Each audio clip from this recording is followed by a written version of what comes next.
Hello, it's me. It is Monday, November 21st, and decided to vlog again. Yay. And today I just wanted to talk about anxiety. So, let me just dive right in. Today is Monday, and it actually happens to be my day off. Now, I usually teach a dance class, just one dance class, for kids. On Mondays. I tend to have Saturdays or a Sunday off, but it kind of depends on what days I have programming on. So typically I only get one full day off, and then because I work two jobs, and then the other day, I'm teaching, lesson planning, and doing the one class, so it's a lot. But because I've had yesterday off, and then I have today off, and today there has been no one in my house. I have been by myself all day. And sometimes it's actually been pretty quiet. I've even had a couple times where I just read a little, dare I say, on like some articles online with no sound. And for me, I don't know if you guys feel this, but when you suffer with anxiety, if it's quiet and you have time to think, that is when you just can get overwhelmed with a wave of just thoughts, and it will take you places. And so I thought the safest place is to talk about my stuff online. I just felt like using this platform just to kind of verbally process, and I can shut off comments if I choose to, so we good. I wanted to kind of just talk about anxiety because it's a real thing for a lot of people who have dysautonomia and have POTS, and also who have anemia.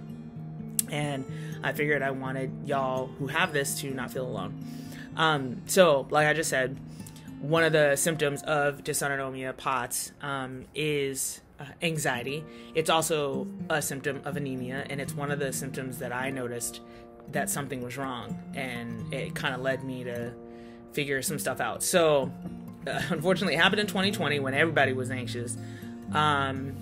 It just got my anxiety tends to present as OCD-ness, very germy, which was okay during the pandemic, but as things started to relax, it got more not okay. It moved out of just OCD-ness to full-on fear of everything, and here's the not hilarious part, but kind of thankful that it happened.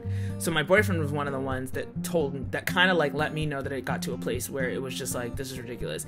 Because he's a driver, I'm a non-driver. I had gotten to this place where it was getting scary to be in a car or be anywhere, and I really thought that every moment we were driving, we were gonna die. He was gonna die. I mean, I still have a little bit of freak out about that, but it got to a point where it was like almost not safe for me to be in the car with him, because like, now I wasn't going, yeah, but anytime I went, or watch out, like that's like not good to do.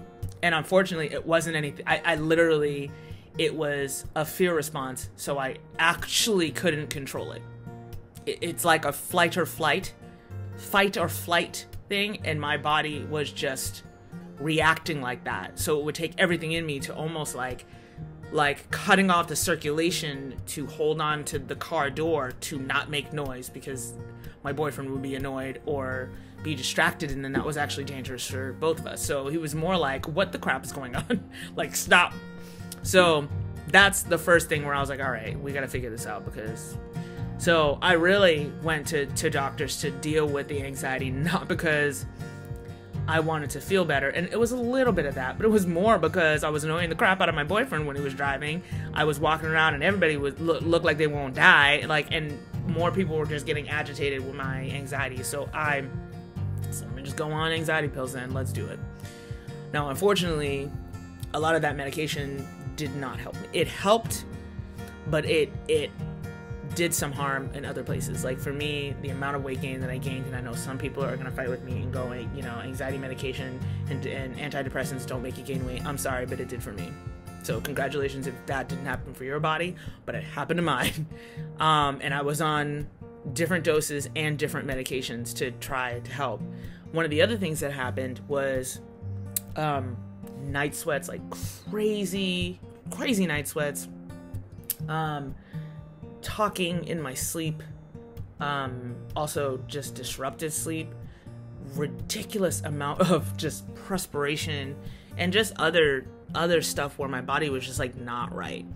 And then it still kind of got worse, and at some point other stuff started happening where I was feeling extremely fatigued. And then, because at first I was like, this is just POTS, but it just didn't feel like POTS. Like, it didn't, I'm pretty good with my body of knowing what is a POTSy thing. And I know sometimes your body can still change, but it was like really weird. And then when my hair started falling out, pieces of my hair started breaking off my head, then I was like, all right, there's something going on. And that's when we started going in, and my doctors found that my blood levels had been so, like, my iron levels had been so low and had been continuously dropping. But because it was during the pandemic, a lot of that stuff was going by the wayside, because they really didn't want you, especially where a lot of people who have long haulers COVID were ending up getting POTS and other like dysautonomia type stuff.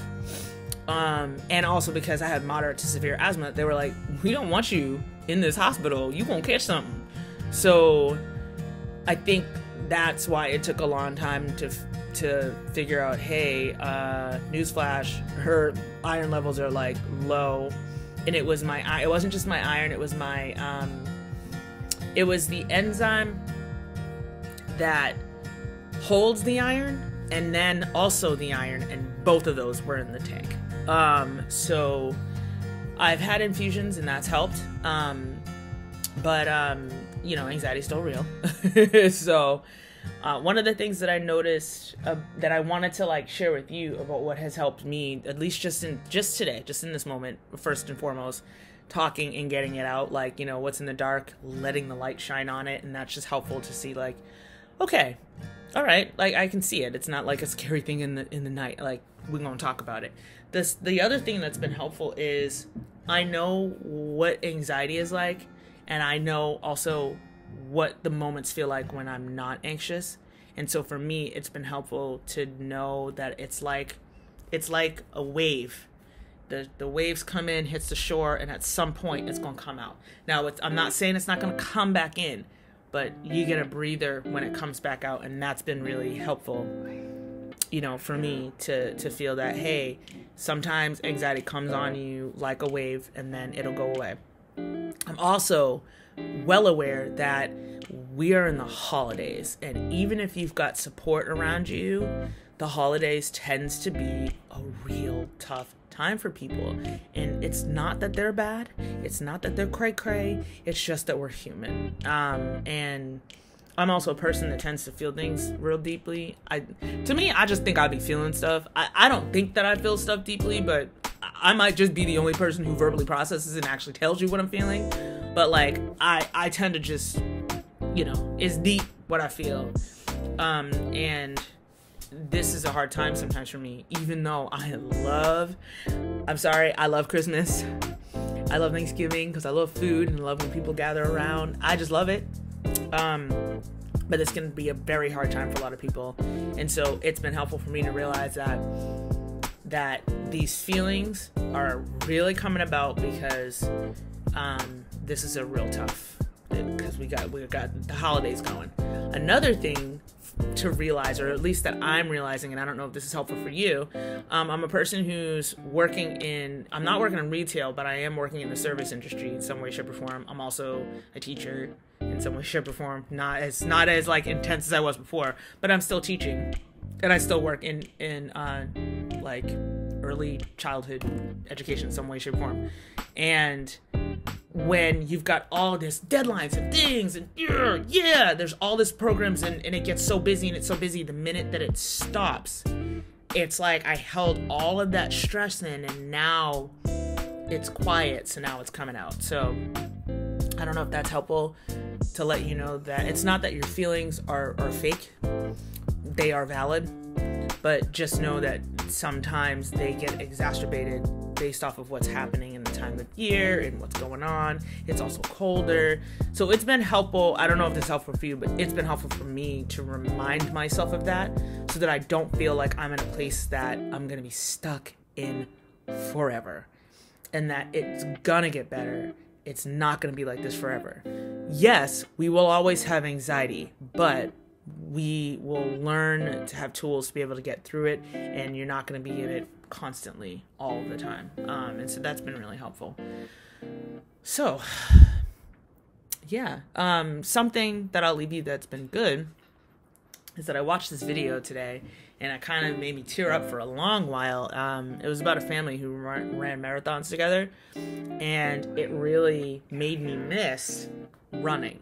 Now, I had stopped running because I ended up with insertional tendonitis on one of my, like my right heel, that area where the Achilles heel. I got some stuff. I also have plantar fasciitis that just kind of kicks up. I also have like a little bit of hip issues from a running injury from running a half marathon. But like it made me hungry for running again. So I don't know.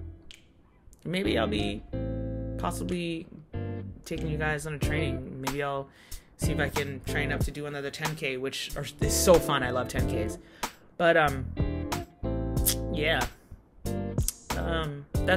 I think it's just good to know that there's